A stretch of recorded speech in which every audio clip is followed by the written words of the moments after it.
এটা সেই রাজবাড়ি, যে রাজবাড়ির রাজাকে প্রতি রাতে রাজ্যের একজন করে সুন্দরী মেয়েকে তার কাছে পাঠানো হতো। এটা সেই রাজবাড়ি যার সামনে দিয়ে কেউ জুতা পায়ে দিয়ে যেতে পারত না। এটা সেই রাজবাড়ি যেখানে রাজা ও তার মন্ত্রীদের মনোরঞ্জনের জন্য রাজ্যের সব সুন্দরী রমণীদেরকে ধরে আনা হতো, আর এই রাজপ্রাসাদের ভেতরেই চলত তাদের উপর নির্মম নির্যাতন।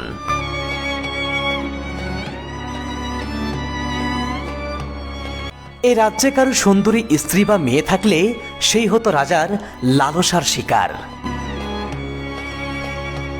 সেই সব নির্মম ইতিহাসের স্মৃতিচিহ্নগুলো এখনো লুকিয়ে আছে এই রাজবাড়ির প্রতিটি ইঞ্চির প্রতিটি কোণায় কোণায়।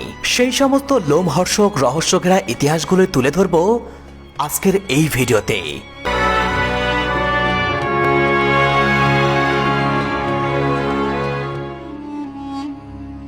ক্ষয়ে যাওয়া সিঁড়ি বেয়ে 2 তলায় এসে যেন কিছুটা অবাক হয়ে গেলাম। যেখানে একসময় রাজা আর রানীদের বসবাস ছিল, সেই কক্ষগুলোর আজ কি বেহাল দশা। দরজা জানালা এমনকি ভবনটির ইট পর্যন্ত খুলে নিয়ে গেছে দুর্বৃত্তরা।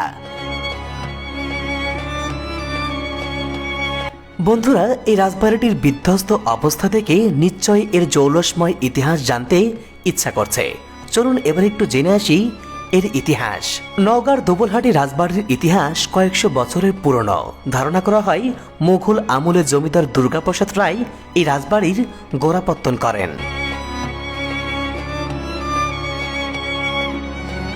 রাজবাড়িটির স্থাপত্যশৈলীতে মুঘল, ইউরোপীয় আর বাংলার নিজস্ব ধাঁচের সমন্বয় দেখা যায়। একসময় এখানে বিশাল প্রসাদ, অতিথিশালা, নাট মন্দির আর বিভিন্ন প্রশাসনিক ভবন ছিল।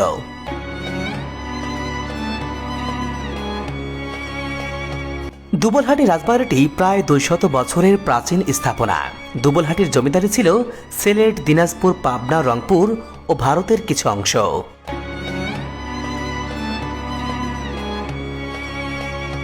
1892 খ্রিস্টাব্দে জমিদারি প্রথা বিলুপ্ত হওয়ার পরে তৎকালীন রাজা হরনাথ রায় চৌধুরী সপরিবারে ভারতে চলে যায়। রাজবংশের স্মৃতিস্বরূপ 5 একর এলাকা জুড়ে বিশাল এই রাজবাড়িটি বর্তমানে প্রত্নতত্ত্ব অধিদপ্তরের অধীনে রয়েছে।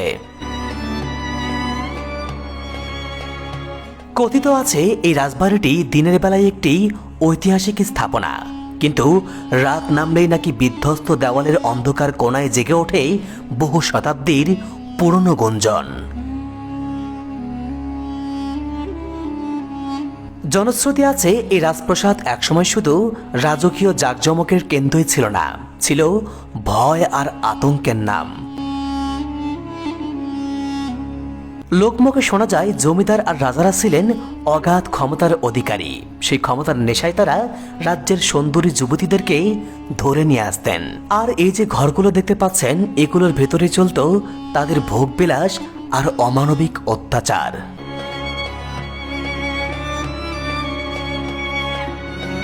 অনেকেই বলেন রাজবাড়ির অন্ধকার গোপন কোঠরিতে বন্দী হয়ে থাকত অসংখ্য তরুণী। তাদের কান্না আর চিৎকার আজও নাকি রাতের নির্জনতায় ভেসে আসে। শুধু তাই নয়, এই রাজবাড়ির সামনে দিয়ে কেউ নাকি জুতা পায়ে দিয়ে হেঁটে যেতে পারত না।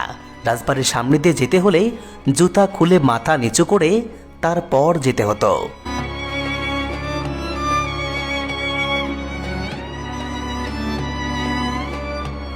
স্থানীয়রা বলেন এই রাজবাড়িটি শুধু জমিদারি শাসনের নয়, এটি ভয়াবহ পাপেরও সাক্ষী।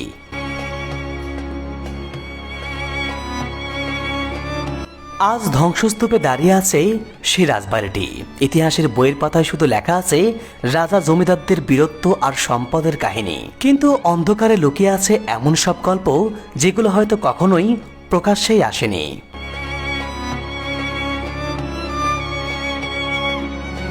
বন্ধুরা, দুবলহাটি রাজবাড়িকে নিয়ে এই সকল জনশ্রুতিগুলো কতটুকু সত্য বা মিথ্যা তা আমাদের জানা নেই। তবে একটা বিষয় তো স্পষ্ট, মানুষের ক্ষমতার অহংকার যত বড়ই হোক, সময়ের সামনে তো একদিন এভাবেই ভেঙে পড়ে। ক্ষমতার জোয়ার আসে, আবার সময়ের ভাটায় হারিয়ে যায়। আজ যে শাসক ক্ষমতাশালী, শক্তিশালী, কাল সে ইতিহাসের পাতায় একটি নাম মাত্র। বন্ধুরা, আমরা চলে এসেছি ভিডিওটির একেবারে শেষ পর্যায়ে। ভিডিওটি ভালো লাগলে একটা লাইক দিবেন আর আমাদের চ্যানেলটি সাবস্ক্রাইব করতে ভুলবেন না।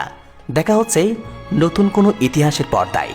সে পর্যন্ত ভালো থাকুন, সুস্থ থাকুন। আল্লাহ হাফেজ।